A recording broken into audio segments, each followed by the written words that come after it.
Happen eventually. Thank you. You'll guess. Good evening. It is my pleasure to welcome you to the November 19th, 2019 school board meeting. It is 6 p.m. and this meeting is now called to order. Pursuant to Florida Statute 1001.371, the superintendent acts as chairman until the organization board has been completed. At this time, we request all electronic devices be turned off or put in the silent mode. Also, we ask that you please refrain from using flash photography except during the special presentations portion of the meeting. We would like to take this opportunity to remind members of the public of the district's mission, which is to ensure that each student achieves his or her highest personal potential, and the district's vision to be a world-class school system. At this time, it is my pleasure to introduce Anastasia Jrotc, a junior at Cape Coral High School, who is this evening's student representative from the school board student advisory committee. She is very committed to the theater program at Cape High, which is her passion, as well as the Harry Potter Club, which she co-founded.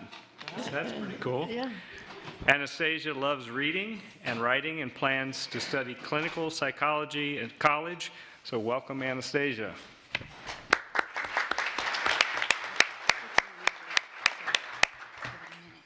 As is the custom of the board, we will begin the meeting with the invocation and the Pledge of Allegiance. Mrs. Gittens will lead the invocation, after which Ms. Morgan will introduce this evening's presentation of colors and then lead us in the Pledge of Allegiance.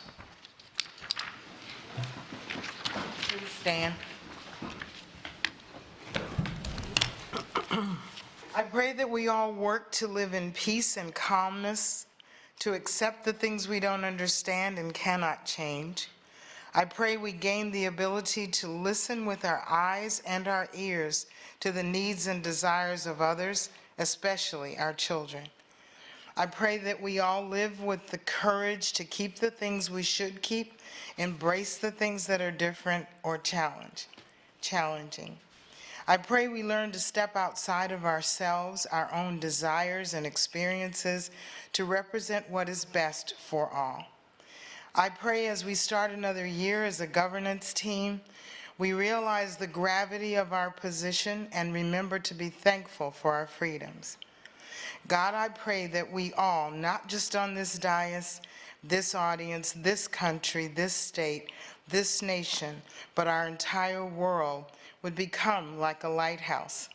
Let us always remember the power of our light through actions and words to lead and to guide and be an example of love, peace and understanding and wisdom for others that need us to guide them. Let all who agree and believe with me in accomplishing this, please say amen. Amen. Thank you. Please welcome Master Sergeant Retired Pierre Berube, Army instructor of the Jrotc program at Dunbar High School. Master Sergeant Berube retired after 24 years of active duty service and is a veteran of deployments to Bosnia, Kosovo, Afghanistan, and Iraq. Thank you for your service. Thank you. The national colors for our Pledge of Allegiance tonight is presented by Cadet Colonel Tyler Ketron, Brigade Commander for the Tiger Junior ROTC program. Cadet Ketron is a senior at Dunbar High School who's achieved a GPA of 3.5. He's been actively involved in the Junior ROTC program over the past 4 years, filling numerous key positions prior to being selected to the Brigade and Deputy Area Commander in his senior year. He commands the Junior ROTC male JV team. Tyler plans to go straight into the Fort Myers Public Service Academy for firefighting upon graduation. Please join me in the Pledge of Allegiance. Pledge allegiance to the flag of the United States of America and to the republic for which it stands, one nation, under God, indivisible, with liberty and justice for all.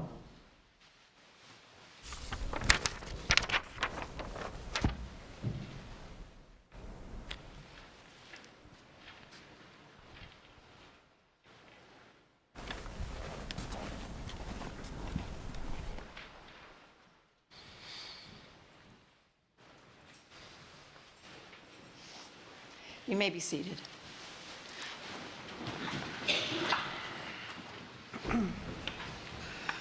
As I stated earlier, according to Florida statutes, I will act as chairman until the organization of the board takes place.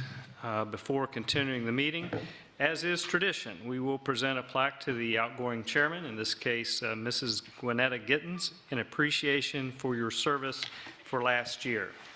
So you had the unique challenge of bringing, I think, 2 teams together and making them one. Quite a year to do, and to do that as a freshman board member, what a remarkable accomplishment. So in deep appreciation for your dedication and commitment to the school district of Lee County as board chair 2018-2019, thank you very much.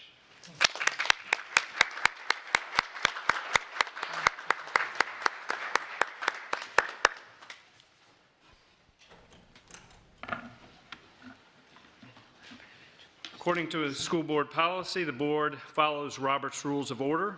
I will accept nominations for chairman, after which the board will vote.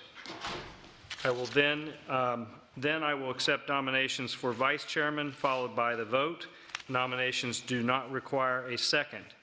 I will then make a recommendation for the establishment of dates and times for the school board's schedule of regular school board meetings. I will now accept nominations for chairman of the board for the coming year. I would like to nominate Mary Fisher. All right, Mary Fisher. And I would like to nominate Debbie Jordan.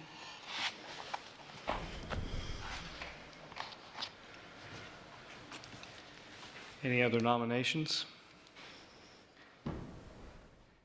All right, accepting nominations for chairman, we will now take the vote in order of nomination until the nominee who receives the majority of vote in favor. Once the nominee receives a majority vote in favor, the voting will end.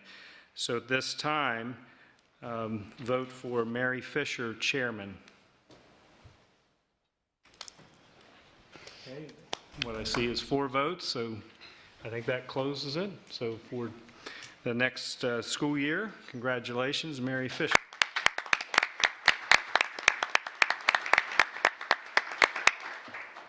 I will now accept nominations for vice chairman of the board for the coming year. And I would like to nominate Debbie Jordan. Any other nominations? Yes, Ms. I would like to nominate Gwinnetta Gittens. Okay.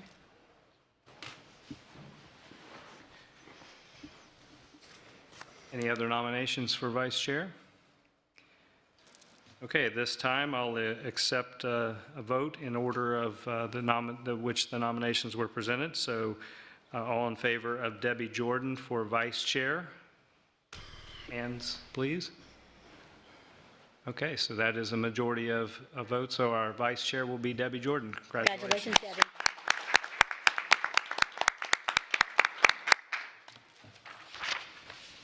Okay, the next item in the will be the organization of the board in order to establish dates and times for the schedule of regular school board meetings for the ensuing year. So I recommend that the board approve the calendar establishing meeting dates and times for the regular school board meetings for the period of December 2019 through December 2020 as presented. Board members, is there a motion to approve? Motion. Second. Okay, motion first from Ms. Gittens, second from Ms. Giovanelli. Any discussion? Okay. Please record your vote.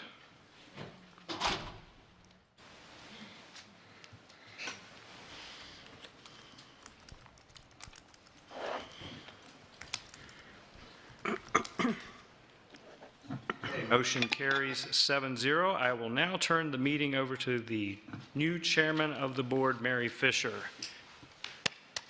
Get the crowd.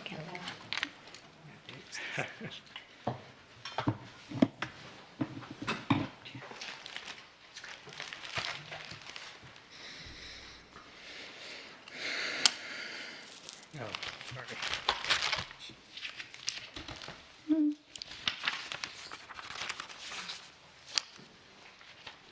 I got superintendent script, sorry. Oh, here it is. There.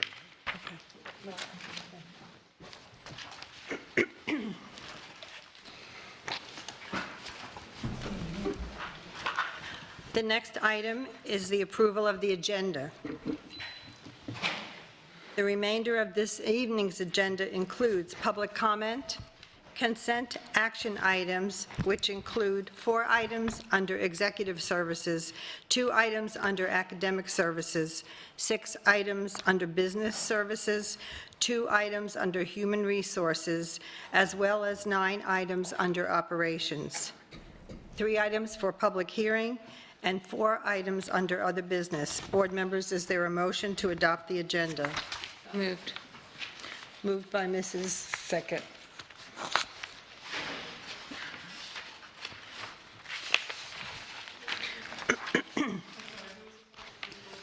I'm sorry.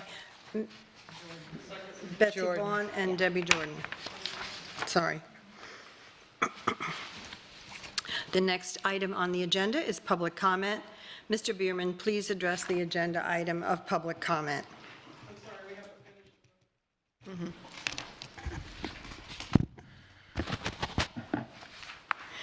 I have a motion and a second. All in favor, say aye. It's recorded. Record the vote. You need to record your vote. Oh, yeah, you got it. Okay. Sorry. Okay. Let's go.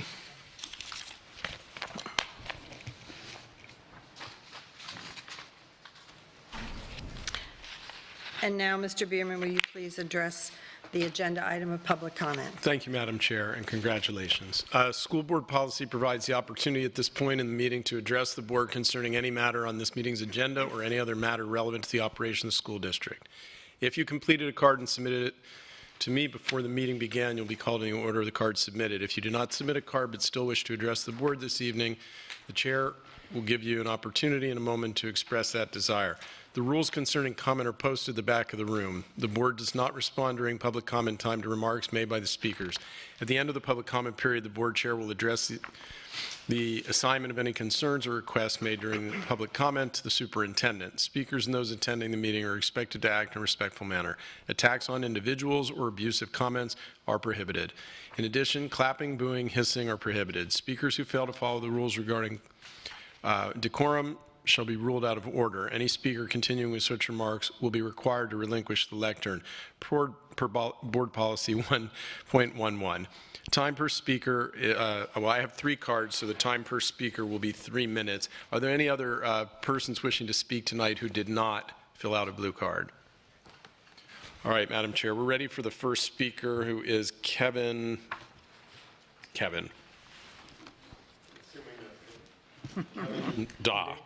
Daily.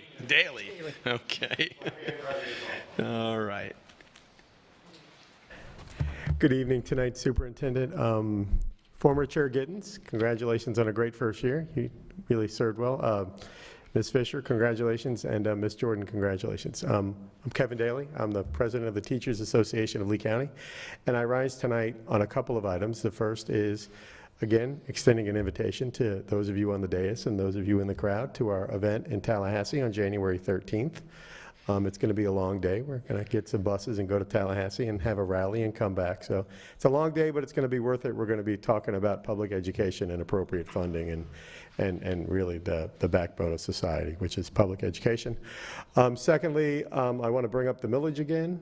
I think, you know, it's really the time to move forward and put this on the ballot in 2020. I know we've met with each of you individually and kind of spoken about it, and I think it's time for us to come together in some kind of format and figure out what it's worth and figure out what it'll take and figure out what we can do with it and get a memorandum of understanding and perhaps move it on to the ballot. So I appreciate your indulgence tonight.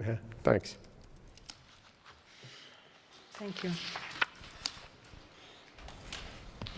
The next speaker is Jacqueline Perez.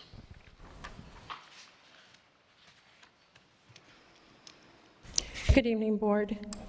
Congratulations, Mrs. Gittens, on a good year that you had being the chair. Thank you.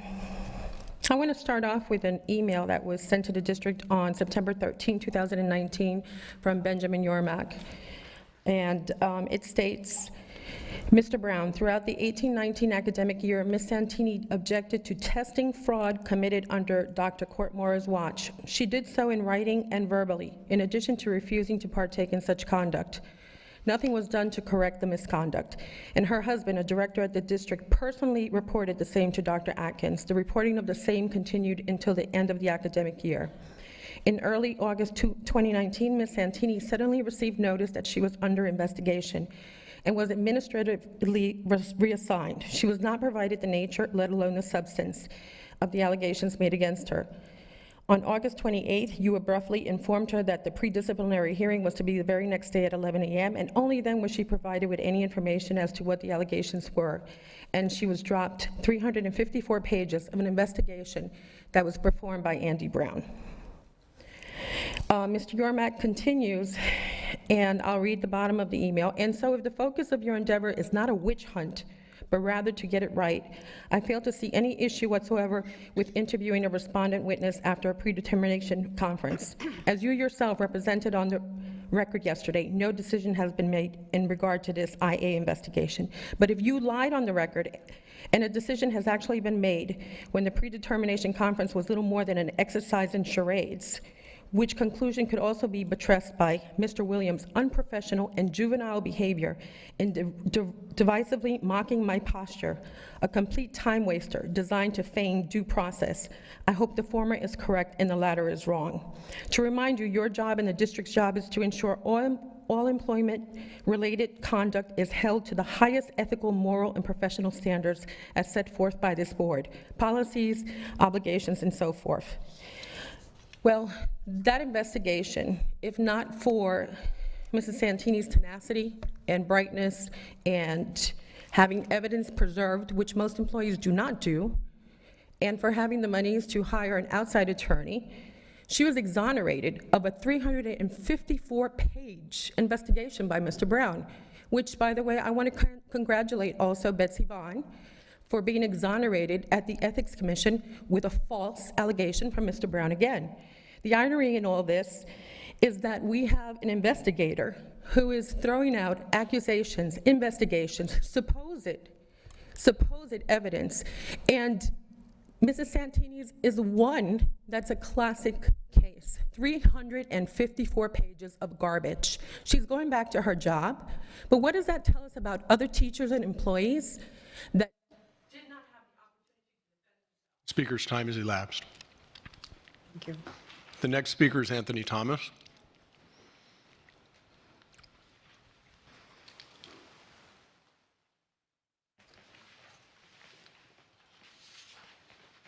Good evening, members of the board. For the record, my name is Anthony Thomas. I've been coming to school board meetings since I was about 16 years old. I'm 35 years old now. There are very few things that the school board has ever done that just really ticked me off. But I have to say, one of the things that you guys recently did got my blood boiling, and that was a decision you all made a couple meetings ago dealing with the school at Gateway. What got my blood boiling is a couple things. Number one, we had a situation where you have an existing board policy. Now, we have certain members on the board, we're going to call them the board policy police. They are constantly beating the other board members over the head about what policies. You're not following policies, you're not following procedures. But when they want to do something that they want that's a violation of the policy, the hell with the policy. So it's a double standard that is so unbecoming. We had a situation, I want the public to understand something. I went to a meeting that they had with the school, people that they had right before the hurricane. I spoke with the principal designee for that school, and she told me, I said, I want to be clear, Ms. Wilson. Two things need to be clear. Number one, the school cannot be named after a board member who was advocating for the school to be named after her. I said, I want to be clear. Is it the board policy the school can't be named after living people? The president or the principal of the school designee said, Anthony, I can assure you that the school will not be named after and Gittens. It's okay. I said, I want to be also clear. The policy says it can't be named after schools that are in the same area. She said, I can assure you, Anthony, that we won't bring that forward. We know that's a violation of the policy. And what did she do? She did exactly what she said she wouldn't do, and she brought forward a name that shouldn't have been done. Now, you guys have a right to vote for whatever you want, but I think it's despicable that we can violate board policy when board policy is in place, and then we just, because a small pressure group, as Patricia likes to say, come forward and they want this school. Now, they talk about democracy. It's about the votes. But then I showed to you all, when they were naming the school in Bonita that shouldn't have been built, the staff said it shouldn't have been built. They didn't have the student population to build it, but we had 2 board members who wanted that school to be built, and they didn't care what facts or statistics or anything. They just wanted what they wanted. And they got what they wanted. And now you got a school sitting down there that's half empty, and we spent all this money. Now then we have these people talking about on the board, oh, we're going to be fiscally responsible. So you build one school over in there, Bonita, that was supposed to be $50 million, it ended up being $85 million, and then you come back to the citizens and you tell them, oh, we're building this new school for $100 million. No competitive bidding, no process done to make, it's just a shame. But I want to tell the citizens, be not distraught. I'm going to start speaking out more, and I'm going to start telling the real story. And I'll leave you with this. I have an audio of some board members talking about Martin Luther King in a very discouraging way. And those board members know who I'm talking about.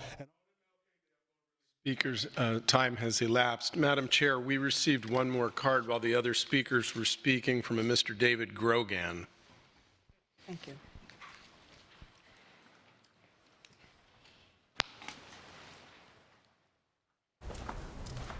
Thank you. Good evening, David Grogan. I'm just following up on my presentation at the last meeting concerning the spending of $8 million on cooking equipment. The board mentioned that you had retained an audit firm to look at some specific areas, and I want to compliment the board as it is a good start. You may recall that it's well known in the fraud industry that audits miss 96% of fraud. I have quotes from dozens of certified professional accountants that audits are not designed to find fraud, and perhaps the best quote is from David Dunkley, who's the chief executive of Grant Thornton, one of the largest accounting firms in the world, who said, "We're not looking for fraud. We're not looking at the future. We're not giving a statement that the accounts are correct.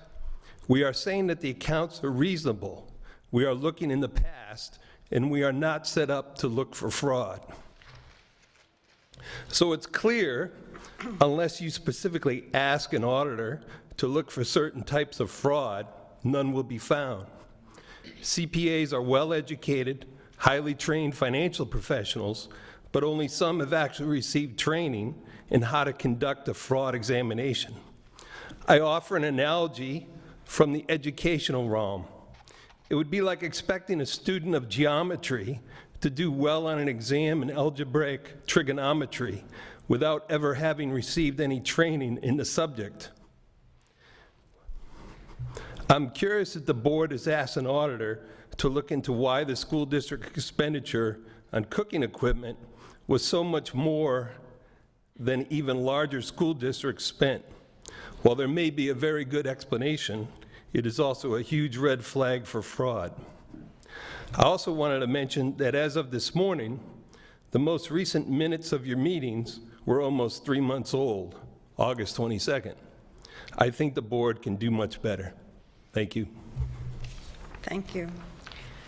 Madam Mr. Chair, Daly? that's all the cards we have for public speaking. Thank you very much. Mr. Daly, thank you for bringing us the invitation again for the trip to Tallahassee to support public education on January 13th, and we'll continue to talk about that.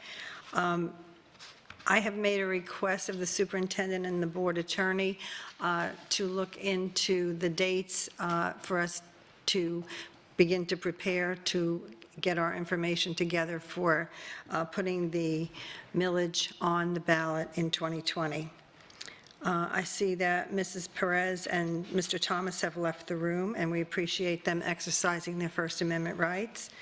And Mr. Grogan, I'm sure that there is a very good explanation regarding the kitchen equipment. I know that we did many renovations on kitchens recently since we were supported by the community and got the sales tax and were able to fix some of the old kitchens that needed to be repaired and updated. And I'm going to ask Dr. Adkins if maybe someone from finance can talk to him a little bit more about that. Sure. Yeah. I assume that, Mr. Grogan, you've left your contact information on the blue card? Okay, thank you. Thank you very much. Okay, next on the agenda is approval of consent items. Board members, are there any agenda items you wish to pull for discussion under the unfinished business or tabled items portion of the agenda? I have none. I have one. Mrs. Giovanelli, and what is that? N3, approval to adopt the 2020-21 plan for student enrollment. Okay. N3. Ms. Patrica? No, thank you. Mrs. Jordan? No, thank you. Mrs. Gittens? I have one H2, approval to adopt job descriptions as a part of the Operations Division's reorganization, Phase 2, job description review. Thank you. Ms. Vaughn? I have none. And Mrs. Morgan? Thank you. Okay. Is there a motion to approve the agenda's consent items with the exception of the pulled items? Motion. Second. Moved by Mrs. Gittens and seconded by Mrs. Giovanelli. Please record your vote.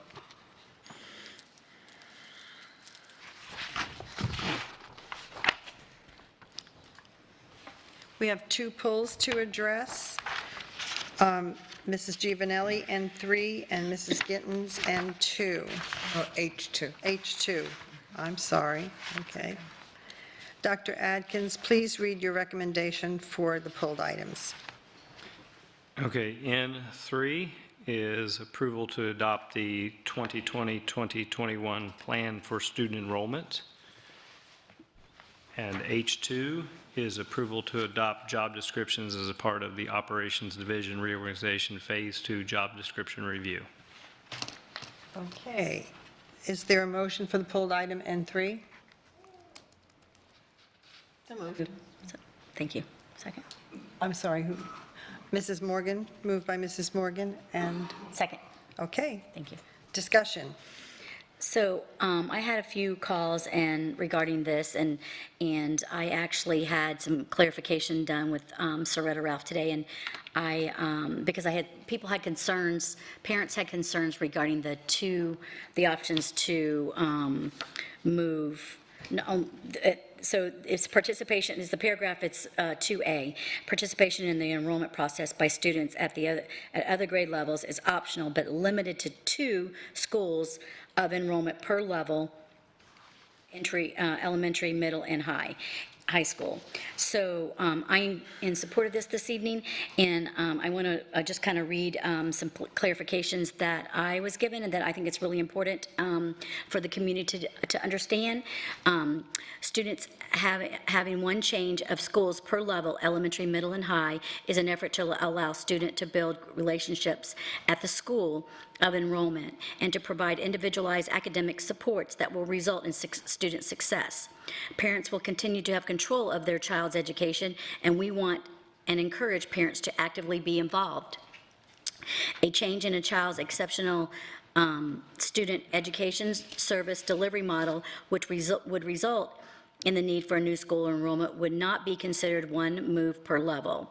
Students that move their residence resulting in being in a school no longer in that zone or subzone and need a new school of enrollment would not be considered in that level as well. Students and families may have changes in their lives, and we understand that, and that could result in a need for a new school or enrollment. A hardship or medical waiver is available in these cases. A type of change in school of enrollment would not be considered the one move per level. The Hope Scholarship is also another option that is provided by the school, by the district as well, if the enrollment, new school enrollment is needed. This would not be considered a move level as well. I want to address any issues that may be occurring at the current school. A child is enrolled and try to remedy the problems. Our goal is to encourage the family to work with the school staff. We have excellent support services available in all schools, and students moving schools when an issue arises is better addressed by engaging in all stakeholders working together for academic stability of the student. We need to try to resolve the problems that may be occurring. So we really want to work with the families. It brings the engagement back, and it involves everyone, and including maybe something at that particular school that they weren't even aware of. Instead of just automatically changing schools is not what is in the best interest of our students. And so I am in support of this evening. Thank you. Any further discussion, board members? Thank you for clarifying. Yes, thank you, Mrs. Giovanelli. Okay, now I'll take a vote. All those, well, I think it's verbal. verbal. Yes, all those in favor, please. Aye. Aye. Motion carries 7-0. Next is H2. Is there a motion for H2? So moved. Second. Moved by Mrs. Giovanelli and seconded by Mrs. Jordan. Discussion. Okay, this is one of those things when the public especially sees that we are increasing our staff at the district. There's always questions that come from it. For example, are these new positions or positions that have been out there and have not been filled, and how did they come about? And it's especially the questions that I've gotten from community members and business members and all, basically talks about the teachers. Anytime we add staff, and the question is always, well, what about the teachers? So I wanted to bring this up for clarification, to talk about answering the questions such as the community saying that does this make us more top heavy, that the half-cent tax said that we would be allowed the ability to move funds and help teachers, and yet how does this filter into the use of funds now that we have the half-cent tax? So, Superintendent, I'm asking if you would explain why we need the positions, how it filters into potential teacher pay. Are they old positions, new positions? Just an explanation of why we need these. Okay, thank you, ma'am. First of all, these positions, 6 of the positions are being paid for out of the capital budget. So these are positions that are focused really on planning, building, maintaining capital assets. And so you're talking about funds that would be funding this position would not be dollars that could be used for teacher salaries and the like.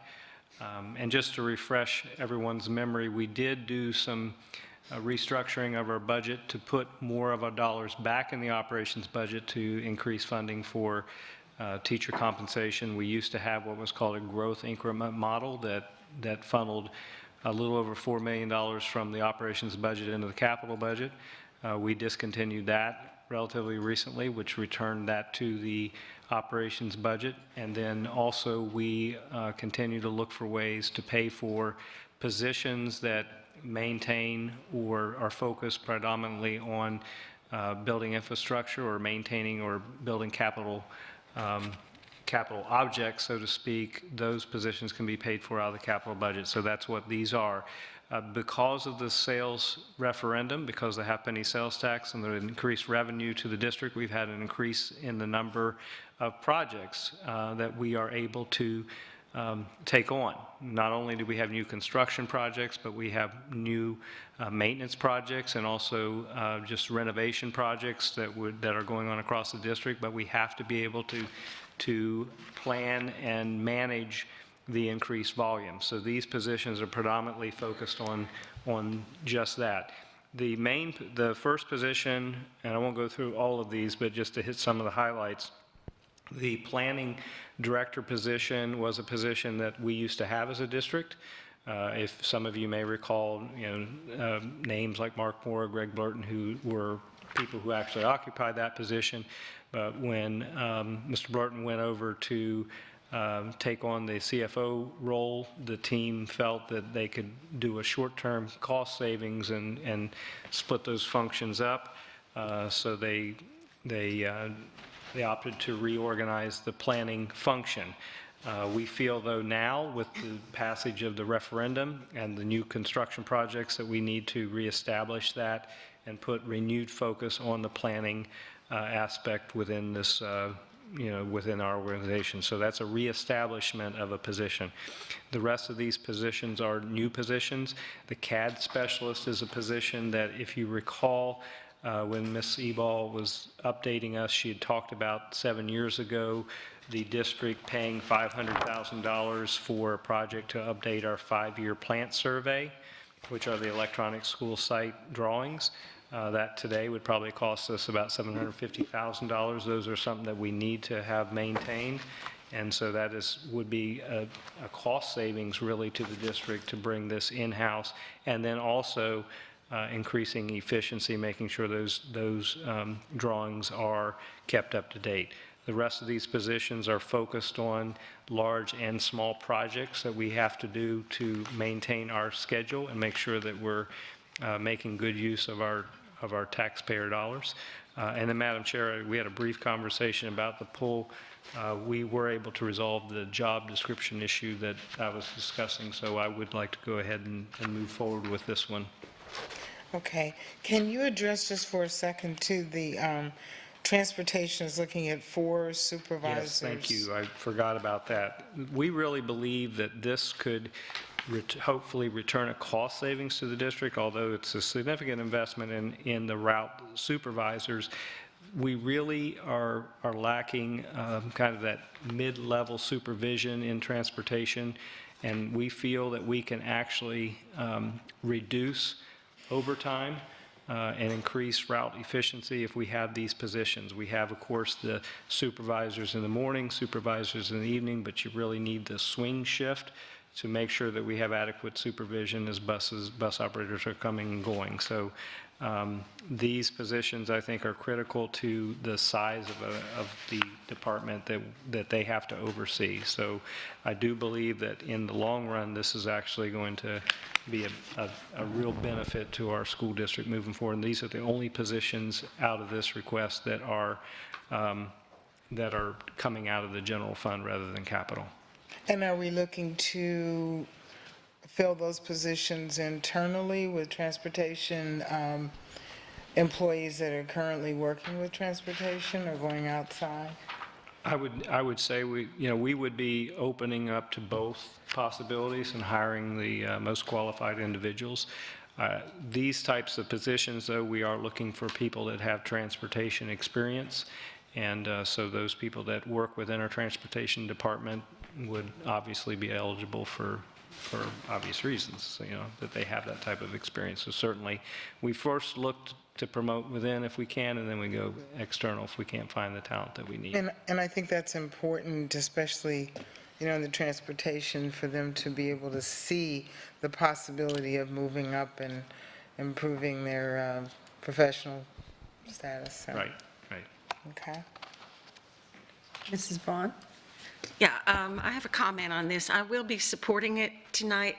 However, Dr. Adkins, you and I have had actually a couple conversations where I've asked to get an analysis of the ratios, and I think that's really, really important as we add these new positions to assure myself as a board member, and also assure the public that we don't have too much fat on the top, because that tends to be the perception, and I myself would like to see that in writing. And I know you've said that it's being worked on, but we just keep adding, and at a certain point, I'm just going to say, let me see the figures before we add anybody else on this. Well, so that's my comment on it. Thank you. You actually, I think, reinforced a chief meeting today that I had where we talked about that very subject. So, I previously had asked for the ratios, and Dr. Pruitt and her team have been working on that, but I also talked about the importance as we move forward and bring positions to the board. It's important for the board to know how we stand relative to our peer districts across the state of Florida and the nation. And so if you equip the board with that information, it makes these decisions much easier. You're not making them in a vacuum. So I think they can all attest to the fact we had a very lively, spirited discussion today in our chief meeting, those that were in attendance. But this was one of the topics that we talked about. Okay, I appreciate that, and as I said, for myself and probably for other board members as well as the public, we need to see those figures ASAP to reassure ourselves. I agree. Thank you. Mrs. Giovanelli? So, and during our workshop, our briefing, we discussed about kind of bringing some of these positions back to the finance probably would have been nice too, but construction advisory, just to have their input a little bit on the positions. And plus, they're out in the field and they know the people that might be suitable for some of these positions because I know CAD, people that know that system is very difficult, and it's a skill set that we don't have a lot of. In fact, I think we got briefed a little bit that we're hoping to educate some of our students to be able to do that for the community. So that is something that actually construction advisory is really interested in, because they're in need of good workers in our community for that. So I am in support of it as well, and I look forward to seeing the information that you're going to provide. Okay, thank you. Ms. Gittens? Just two more quick things. One, I'm glad you mentioned the advisories. Yeah. That I know we want to go ahead and move forward with this, and I would like to see, though, in the future, advisory boards such as finance and construction having an opportunity to see it prior to us getting to this point and voting on it, just because they are representing the community and can possibly give us some feedback and answer some of the questions that the community may have. The other thing, we had talked briefly before about the Newport report that was done to talk about just what Ms. Vaughn was saying, and that report was to give us an idea about whether we were top-heavy or where we need to move things around. And so we'd like to see that as well, if you have that available. And I know that I've asked Dr. Savage, and he and Kathy Ebal have been working on providing that final report. So they have provided a draft, but we're still tweaking it. That you should have that real soon. Okay. Okay, then, any other comments? Okay, then we'll take a vote, and it's verbal. All those in favor? Aye. Okay, motion carries 7-0. Included in the approval of the consent items on the agenda is the resolution proclaiming December 2nd through the 6th, 2019 as National Inclusive Schools Week. Dr. Adkins, would you please introduce any administrators in attendance with a new assignment that were approved under the consent agenda? Yes, Madam Chair. First individual, Tiffany Sanders, Lexington Middle, from teacher to assistant principal.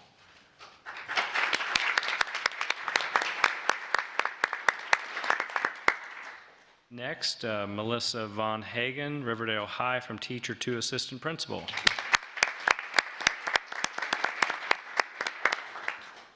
And Michael Steele, South Fort Myers High, teacher to assistant principal.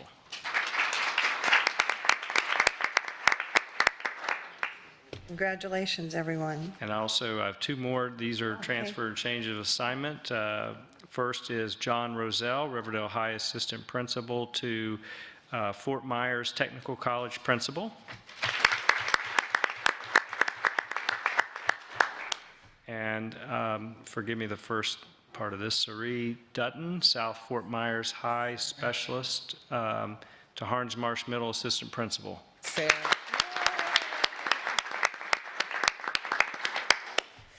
Congratulations. Yes, thank you, and congratulations.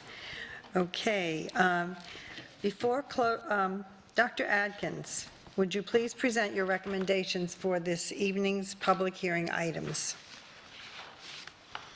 Yes, the first item is approval to adopt policy 2.161, school environmental safety incident reporting, CESR.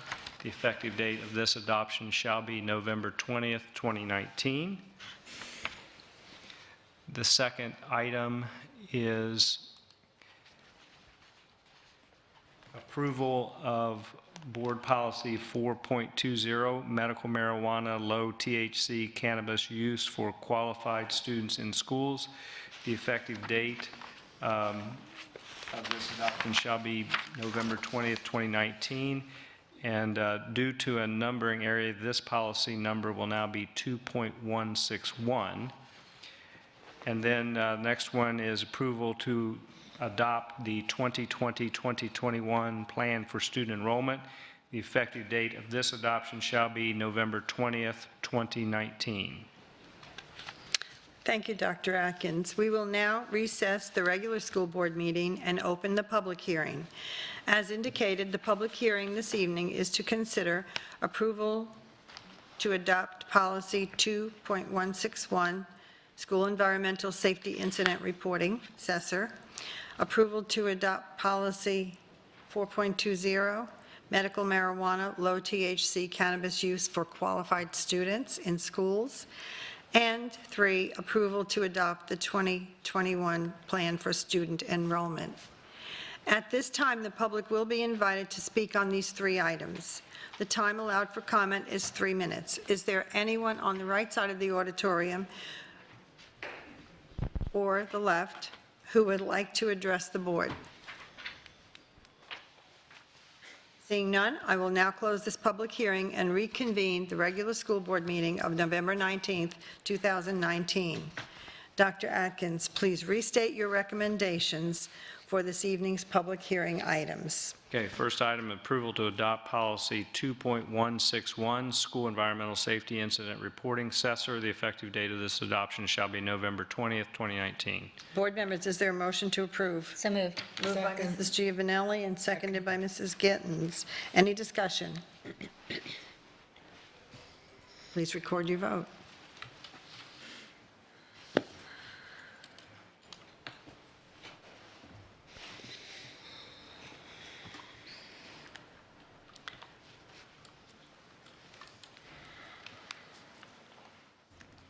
Motion carries 7-0. Dr. Atkins, next one. Approval to adopt policy 4.20, medical marijuana, low THC cannabis use for qualified students in schools. You've heard the superintendent's recommendation that the board adopt policy 4.20. Is there a motion to approve? So moved. Ms. Vaughn and Mrs. Vaughn and Ms. Gittens. Any discussion? Seeing none, please record your vote.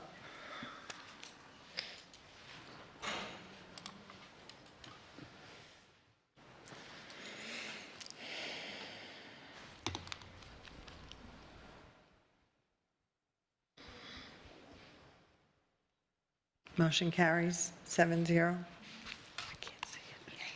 Next item is approval to adopt the 2020-2021 Plan for Student Enrollment.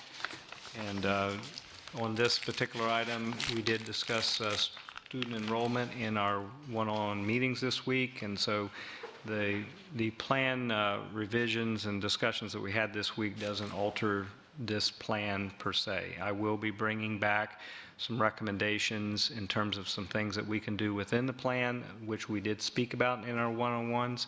I wanted you to know that before, before approval. But anyway, approval to adopt the 2020-2021 Plan for Student Enrollment. Effective date of this adoption shall be November 20th, 2019 is my recommendation. Thank you, Dr. Atkins. You've heard the superintendent's recommendation. Is there a motion to approve?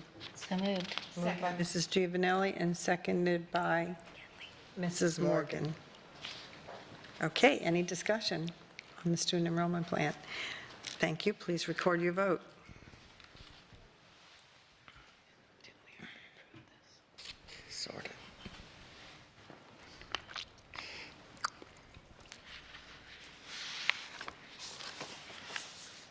Motion carries 7-0. Thank you. Okay, now on to board members' comments. Mrs. Giovanelli. Okay, thank you. I actually want to congratulate both Ms. Fisher and Debbie Jordan. I think that both of them will bring stability to this board, and that is needed to keep us moving forward. I think I'm excited about the new year, and I think that we voted two good people in, so thank you. I went to the Blue Chip luncheon, I think a week and a half ago, and that was really interesting. I can't remember the skier's name. Ms. Gittens, you were there. Do you remember his name? Can't remember his name. Anyways, we got to meet an Olympic no, not skier. He was snowboarding, and he was in an accident, and it was remarkable, his comeback. So there's always hope. And I went to Cypress Lake game. They lost, but it was a great game. And the very next day I went for the color run they had in the rain, and that was interesting as well. The kids really wanted to get me all colored up, and I begged them to save it for the next person behind me, except that I was the last one. So, but anyways, had a great time. I hope to see that grow, because the kids really had a great time. So I think that that's something that's and a good future fundraiser for the Cypress Lake High School. And that's all I have this evening. Thank you. Thank you. Ms. Gittens. Yes. For the audience sake, as we sit here, many of us go to some of the same things. So as you're going down the line, you're crossing off what someone has already said. So thank you for that. Future Makers had a dream summit at the Collaboratory. It was very enlightening and also made me very hopeful. There were students from several high schools in several different counties that came to discuss going to college and scholarships, and they had presentations and question and answer and all. But the most enlightening part was there were 5 students that had received the Future Maker scholarships previously, and one of them especially had just graduated from Nova. What else? But anyway, and it was just good to hear them talk to these other students about the mistakes they made, the successes they had, the things that they did. You know, they talked about when you get that extra check coming in, don't go buy $500 worth of weave. But they talked about a lot of different things, and the students were very, very interested, and I think it's helping us to look forward and dream, as they entitled the conference.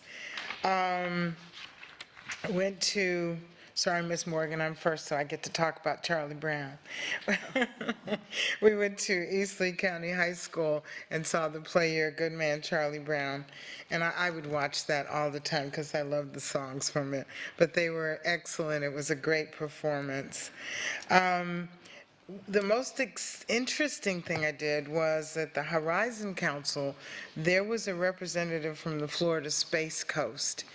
And they're supposed to be sending a link to the slide presentation that he did. We are, like, in Florida, one of the premier space states.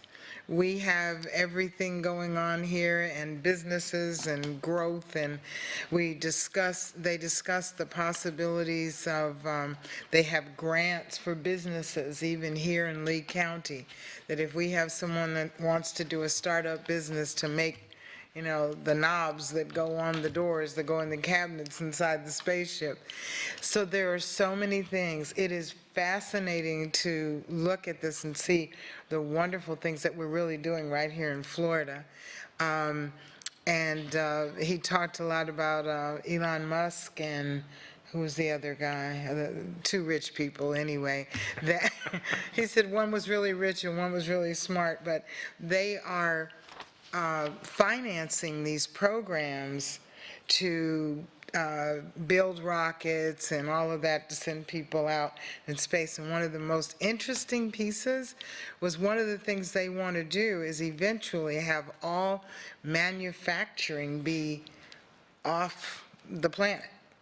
So, there goes our waste and all that kind of stuff, but they would move all manufacturing and all that type of business into space. And to me, that's just unfathomable. It's just really interesting to listen to. And I think that's all I have. Congratulations to the new officers. Thank you. Appreciate you. And that's it. Thank you, Ms. Gittens. Mrs. Jordan? Okay, thank you.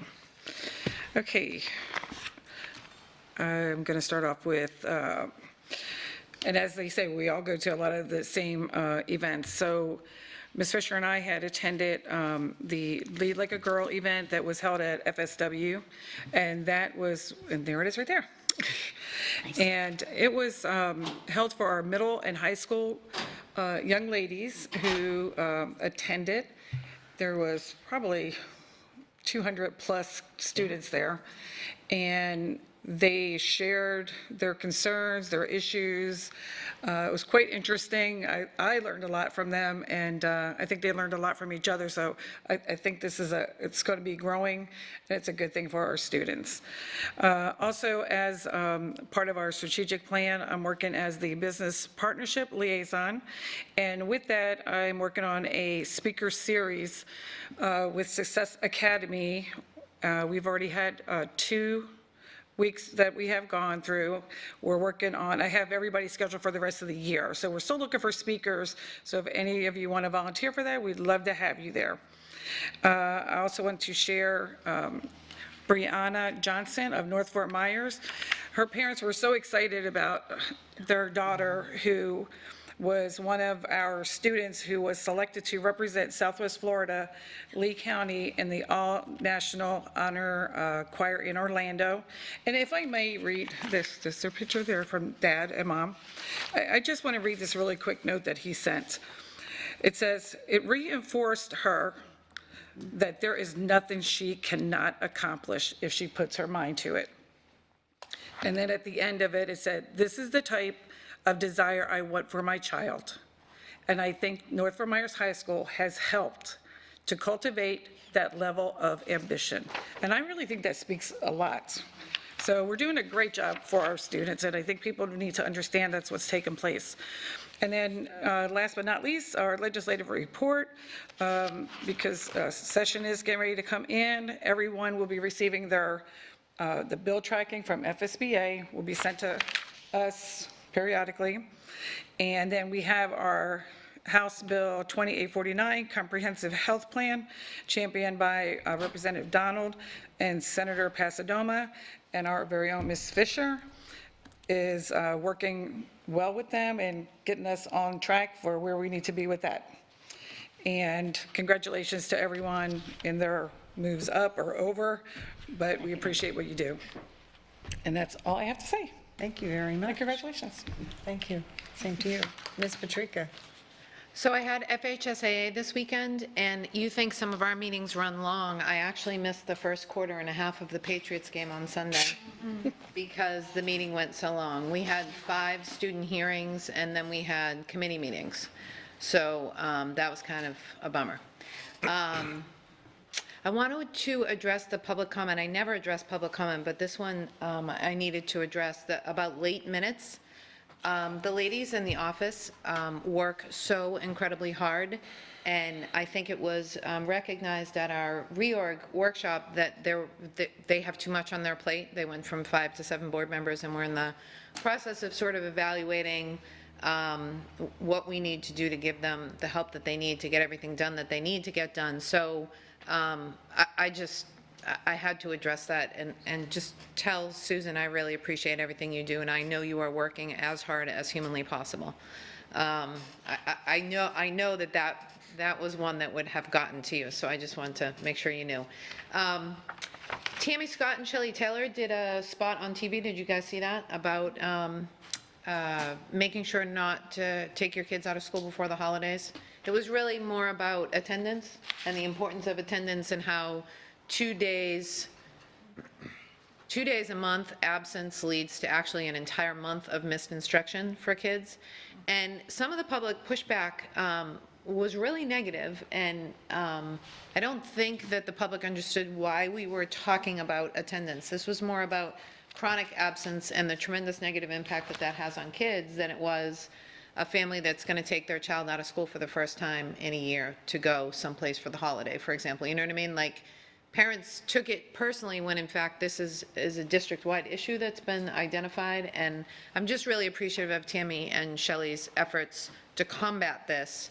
And, you know, if we put a message out and you, as a parent, if it doesn't apply to you, then just, you know, let it go. No big deal. And finally, I wanted to talk about construction advisory. Ms. Giovanelli, you recommended that we watch that meeting, and I did, and I was really, really, really impressed. Susan Millay, Frederick Ross, and Tracy Adams clearly have a very good understanding of the process. They are constantly seeking to be better. Continuous systemic improvement is like embedded in that department, along with having our own separate committee for that. Some of the concerns that were brought forward by the public are concerns that had already been addressed by staff. They had been looking at ways to improve the procurement process before those concerns were brought to them. And some of the things that were brought up were good, but my goal, and I think it's the clearly stated goal of staff too, is to make sure that whatever process we have in place, whatever procurement changes we make, are ones that will add value to the community. You know, we can't seek to award bids to people simply because of where their business is located or because of the title that goes along with that business. We've got to make sure that we are being efficient with our tax dollars and that we are truly awarding bids to the best qualified companies to complete that work. So anyways, it was hard for me to hear because the sound is bad and I couldn't see anything. I'm also old, but I don't know which member of the public it was that said that, but he said the key here is to make sure that we're adding value to the community in all that we do. But I was yet again, I mean, Ms. Millay, when I have seen you in public, to include, Dr. Adkins, what was the name of that thing that you had to go to Tallahassee for? Oh, yeah. The joint audit thing? The Joint Legislative Auditing Committee. And Susan spoke, Ms. Millay spoke there as well. Every time I see you speak in public, you inspire confidence in me, and I learn a ton. And I'm really confident at where we are, not to mention the fact that almost half of the people in the room complimented staff as well, to include Ms. Giovanelli in the process. So I was really impressed. So thank you for bringing that to my attention. It was a super fun hour and a half of my life, and those are my comments. Okay. Is that it? Oh, yeah, I said those are my comments. I'm sorry. Those are your comments. Yeah. Thank you so much. Okay, Ms. Vaughn. Okay, the first thing that I'd like to do is respond to one of our speakers, Mr. Kevin Daly, from President of TALC, who brought up millage, looking forward to 2020 and getting that on the ballot to fund teacher raises.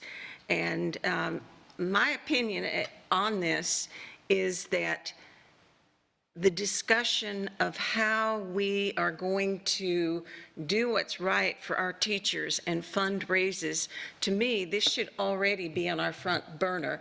So I'm glad that our new chair has it in her sights to bring this up, because this is such an important conversation. The teachers are our lifeblood.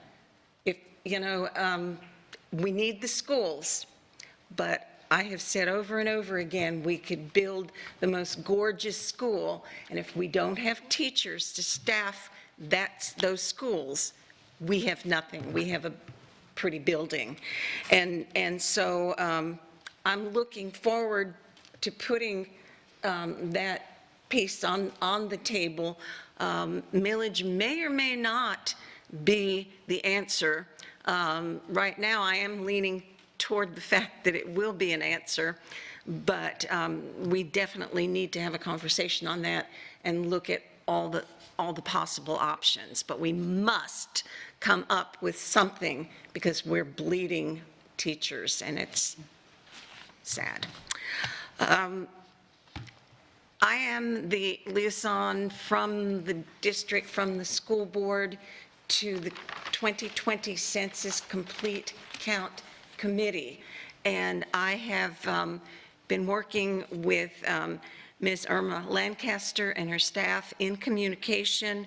We are, I gave her some ideas, and they are working right now on a very customized flyer for us to publicize in PHR and have hard copies to bring with us when we do some of the forums and some of the places that we go. And, you know, there are a lot of people, I'm sure, that are still saying, well, you know, there's the school district. What does this have to do with you? It has everything to do with us as a school as well as us as a community. Real quickly, this is something that's dictated every 10 years by the Constitution, and it started in 1790. We count everybody, the entire U.S. population, every resident, including a newborn baby on April 1st. And April 1st, 2020 is the date we're looking at. The data determines congressional representation for Florida. It determines legislative districts in our county. With the growth that we've had, especially in Lehigh Acres and some of the other fast-growing areas, we may very well have another delegate from that growth. The data provides the basis for distributing more than $675 billion in federal funds across the nation. So what happened 10 years ago or 9 years ago in 2010? In Florida, the count was only 74% of the population. In Lee County, it was slightly worse at 72%. That means that every Floridian that was uncounted cost us $946 in federal funds. Why do we care as a school district? Some of the things that the federal government helps us with, schools and children, include the supplementary nutrition assistance, the SNAP program, Title I grants, the National School Lunch Program, special education grants, IDEA, state children's health insurance, or CHIP, and Head Start and Early Head Start. These are just some of the programs that directly give us funding as a school district and help our children in the community. And finally, I'm the board liaison to the curriculum committee. We've had some wonderful presentations. Last night, we had a presentation by Ms. Evelyn Rivera, and she gave us some stats on ESOL students, on our ELLs, and I know you've heard this before, and we're going to be working on this particular topic next month, or the next meeting as well. But we have gone from I'm going to round them off, 8,200 ELL students 5 years ago to over 12,000 so far this year, okay, ELL students. In 2014-15, we had 140 of those ELL students who had interrupted education. And I know we've talked about this as a board, but students coming from places like, especially Guatemala, and I had personal experience with this when I taught reading quite a few years ago at Estero High School, where some of these kids may not have been to school at all when they get here, or only for a couple years. So when we talk interrupted, we're not talking it took a month to move. We're talking years, and they're coming in to our school district in higher and higher numbers. So we went from 140 of those kind 5 years ago to 655 of them so far this year. So that's huge, because these kiddos do not, they're probably not literate. They probably don't have literary skills, that would be good too, but literacy skills in their own native language. And so they haven't developed critical thinking skills and other things that we rely on. 81%, this is probably not a surprise, of our ELLs are Spanish speakers. And distant second, we have 6% Haitian Creole, 2% Portuguese, and the other 11% are various languages, and we have 87 languages in all. So the curriculum committee is probably going to bring forth, among other recommendations, something to shore up our ELL program, because this is advancing for us by leaps and bounds, and it's difficult to keep up with. So, and that's all that I have to say this evening. That's all. Ms. Patrica. I forgot to say, Dr. Adkins, this is more for you than anybody. When I was at FHSAA, it struck me how proud I was to have a representative from Lee County there. And it was actually commented on by several of the board members. It's a 15-member board. I want to say 6 of them commented on how much they appreciate having district athletic directors there. And frankly, he gets to be on the cutting edge of what's happening in athletics across the state and contribute to the decision-making by his presence. So it was a proud moment for me. I mean, he's been going, but it just struck me this time as a particularly proud moment. So thank you. Sorry, Ms. Morgan. Thank you. Ms. Morgan. I just have one comment. Irma Lancaster, our new communications director, 2 weeks in place, came and talked to the Continuous Systemic Improvement Committee. There was a very lively conversation about communications, a lot of questions, I think primarily focused on the school websites and the differences among the websites and the maintenance of the websites, the volume of communications that go out, perhaps more directed communications, better two-way communications between students and family, just a lot of talk about what's happening at the ground level in schools and how we handle that communication in a more meaningful way for families. So those are my comments. Thank you, that's a good one. Mrs. Gittens? Can I please, for Yes, ma'am. one quick thing? Someone mentioned about the minutes and everything. We are live and viral for the meetings, and we also have, right after the meeting, you can always go back and watch the videos on YouTube prior to the minutes coming out. That takes a little longer for staff to process, but you can always go back the same night and watch us over and over again if you want to. And I did forget to say to my friend Sarah Dutton, congratulations. We have taught together at East, and I know she's going to be a wonderful, wonderful addition. And don't leave, we're almost done. I gotta hold the baby. Okay. Thank you very much.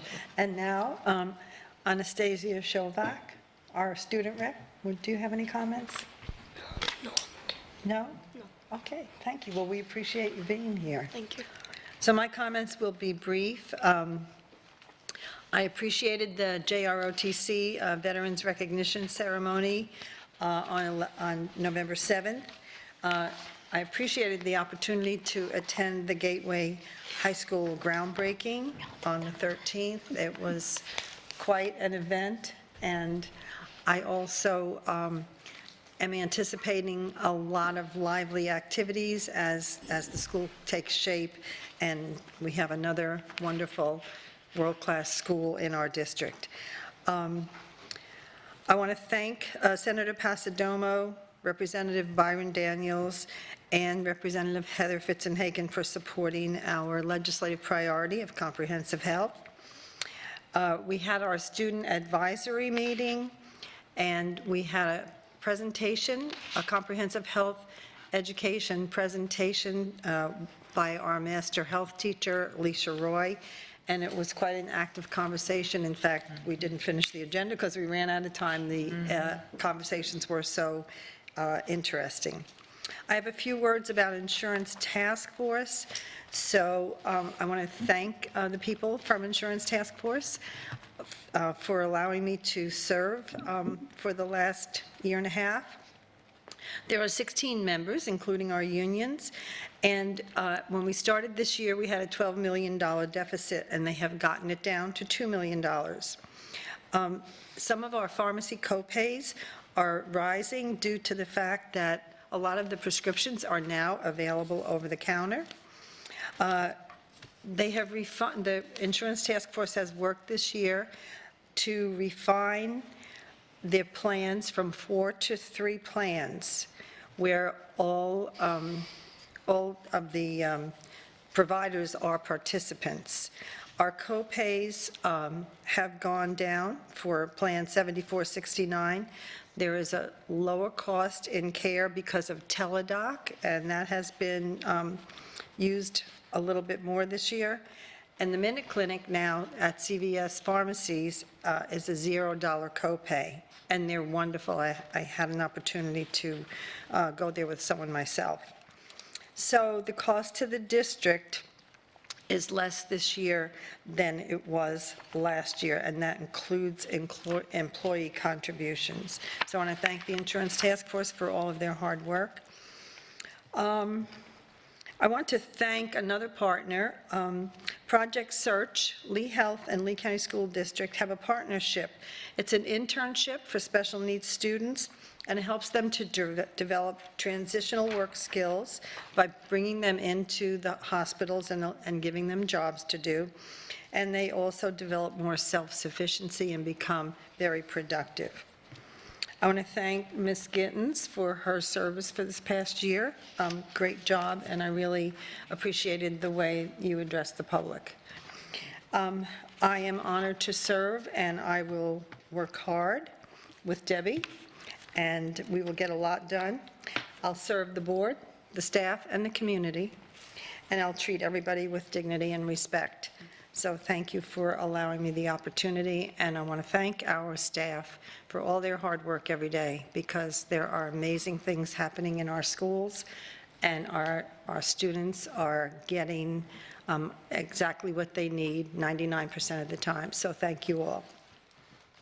And that is all I have. So, Mr. Behrman. I just want to congratulate the chair and the vice chair, and congratulate the outgoing chair and vice chair on their excellent tenure. And I look forward to working with all of you. Thank you. Thank you. And Superintendent Adkins. Yeah, I also want to do the same, echo the same sentiments as Mr. Behrman. So congratulations to Chair Fisher and Vice Chair Jordan. I know we'll have a great year. I also want to again express my appreciation for the work of our previous chair, past chair, Chair Gittens. I think again it was historic for a number of reasons, and I think we come to the end of this year. I think more united as a governance team, so I appreciate that, and also Vice Chair Patrica, same with the way that you conducted briefings in a very business-like manner and got us through the agenda. Appreciate that as well. So thank you very much, both of you, for your service. I do want to say to Ms. Vaughn, thank you for bringing up the ELL situation in our school district. And I am encouraged that the curriculum committee is taking this issue on. I would like to see a recommendation, encourage them to put one forward. I know that Dr. Spiro mentioned it today. It's something his team is working on, so I know that he's very interested in that recommendation as well. So I encourage that committee to do that work. Teacher compensation came up today. That is, an ongoing item. This board did do something historic last year, and I think despite what we did receive in terms of funding, in terms of an increase, what we put toward teacher compensation was well over what we received as an increase. I think from our perspective, is something like $4 million. In addition, we put a little over $18 million, I believe, toward teacher compensation through adjustments that we had made through a variety of different ways. So that's not been done, and that's pretty historic work. We still have more to do, because although we did move the needle a little bit, I think we all can agree it's not enough, so we will continue to do that. Dr. Desamores has already been talking about the package for next year and getting everyone ready to do that difficult work. And finally, thank you again to this board for the student enrollment plan that was supported this evening. Also, thank you for your attention, your questions in our one-on-one meetings relative to the student enrollment plan. We are looking forward to making some changes, some real steps toward proximity, and I'm going to be bringing that back. Many of the changes that we went over with you are things that we think that we can do this year, and so we will be briefing that to the board in the very near future. But it's exciting to finally, I think, get to work on a proximity-based student assignment plan. I do believe, and correct me if I'm wrong, Ken, but you guys were talking to some consultants today in this area, 2 consultants that we were looking at for help in this work. So we are taking steps, I think, in the right direction to, again, that's another way that we can start to put more dollars back into compensation by increasing efficiency and reducing the amount of dollars that we put into transportation costs. That is all for my comments. Just thank you very much. Looking forward to the upcoming year. Thank you. That's great. Okay, the next scheduled meeting of the board will be a workshop on Monday, December 9th, 2019 at 1 p.m.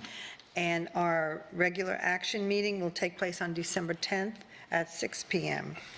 At this point, having no other business come before this body, I will entertain a motion for dismissal. Motion. Second. Motion by Mrs. Gittens, second by Mrs. Giovanelli. Please record your vote.